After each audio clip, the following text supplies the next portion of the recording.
Iran अब defence नहीं बल्कि अटैक करेगा और दुश्मन पर बरसा देगा अपने 3000 मिसाइल।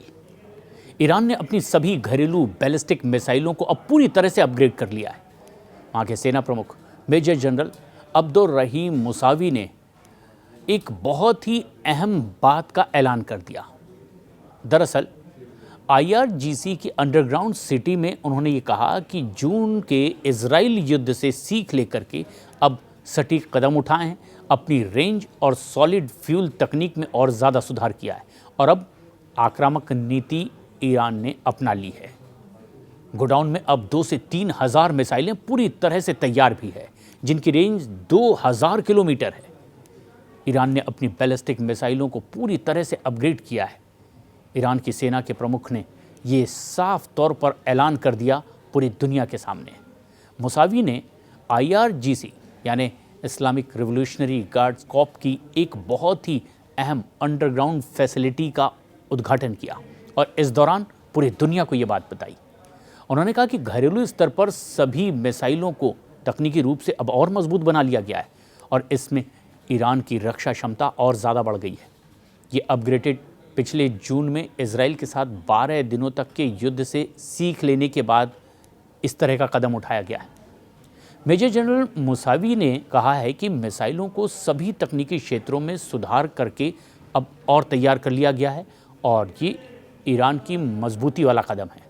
जैसे उसकी सटीकता, रेंज और सॉलिड फ्यूल तकनीक को अपग्रेड किया गया है। अब ये मिसाइलें ज़्यादा तेज़ और सटीक हमला कर सकती हैं। ईरान अब डिफेंसिव नीति से हट करके आक्रामक नीति को अपनाने जा रहा है और इसका मतलब ये हुआ कि किसी भी खतरे को भांपते हुए तेज़ी से जवाबी हमला नहीं करेगा, बल्कि हो सकता है ईरान पहले हमला करे। ईरान के पास मध्य पूर्व में सबसे बड़ा शस्त्रागार है और 2000 से 3000 मिसाइलें मौजूद हैं, जिसकी रेंज 2000 किलोमीटर तक बताई गई, जो इजराइल सहित कई देशों को अपना निशाना भी बना सकती है। और ये ऐलान कर दिया गया जबकि पूरी दुनिया इस बात के इंतज़ार में है कि क्या अमेरिका अब ईरान पर हमला करने जा रहा है। लेकिन ईरान ने दिखाया कि उसने कैसे मिसाइलें तैयार की है, अपग्रेड की है और इसे एक गुप्त जगहों पर छिपा कर रखा है और सुरक्षित रखने के लिए इस पर अब तक काम किया जा रहा था। पिछले साल ही जून में ईरान और इजराइल के बीच में 12 दिनों का युद्ध हुआ और इस युद्ध में ईरान की मिसाइलों ने महत्वपूर्ण भूमिका निभाई थी, लेकिन कुछ कमजोरियां भी थी और इसीलिए उन्हें अपग्रेड किया गया। ये ऐलान भी ईरान की ओर से किया गया कि पिछले युद्ध से सीख लेते हुए ईरान ने अपनी मिसाइल तकनीक को अब और ज़्यादा मजबूत बना लिया है।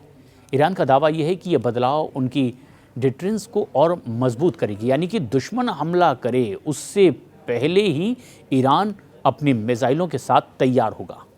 ईरान की बैलिस्टिक मिसाइलें मुख्य रूप से घरेलू उत्पादन ही हैं, जैसे कि फतह, शहाब और खुर्रम शहर सीरीज़ की मिसाइलें हैं। ये सॉलिड फ्यूल वाली मिसाइलें हैं जो लॉन्च करने से कम वक्त में ही अपने ठिकाने पर पहुंचती है और इसे छिपाना भी आसान होता है। और ये घोषणा ऐसे वक्त में सामने आई है जब अमेरिका ईरान के बीच में ओमान में इनडायरेक्ट बातचीत की भी बात है। अमेरिका ईरान से मिसाइल कार्यक्रम पर लगाम लगाने की मांग लगातार कर रहा है। क्षेत्रीय तनाव बढ़ता चला जा रहा है, ख़ासतौर पर इजराइल, अमेरिका और ईरान के बीच में अब ये तनाव अपने चरम पर माना जा रहा है। लेकिन ईरान का कहना है कि उसका कार्यक्रम सिर्फ रक्षा के लिए है, लेकिन पश्चिमी देश इसे बहुत बड़ा खतरा मान रहे हैं।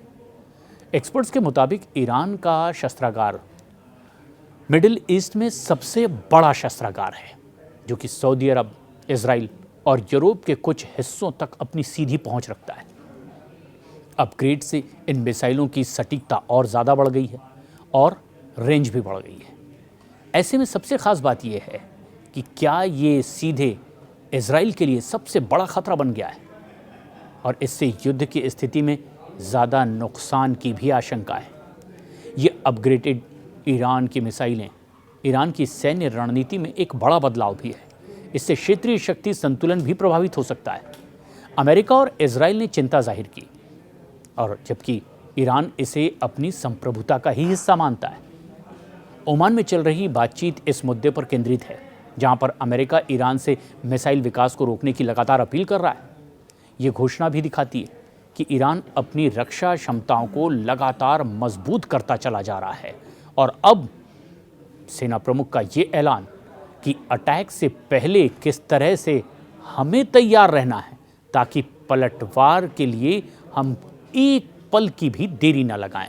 ये दिखाता है कि ईरान ने पिछले युद्ध के बाद से लेकर अब तक बहुत बड़ी ताकत जमा कर ली है और शायद इसीलिए माना जा रहा था अंतर्राष्ट्रीय स्तर पर कि अमेरिका कभी भी ईरान पर हमला कर सकता है और शायद रणनीति में पुनर्विचार करते हुए अमेरिका इतना वक्त लगा रहा है।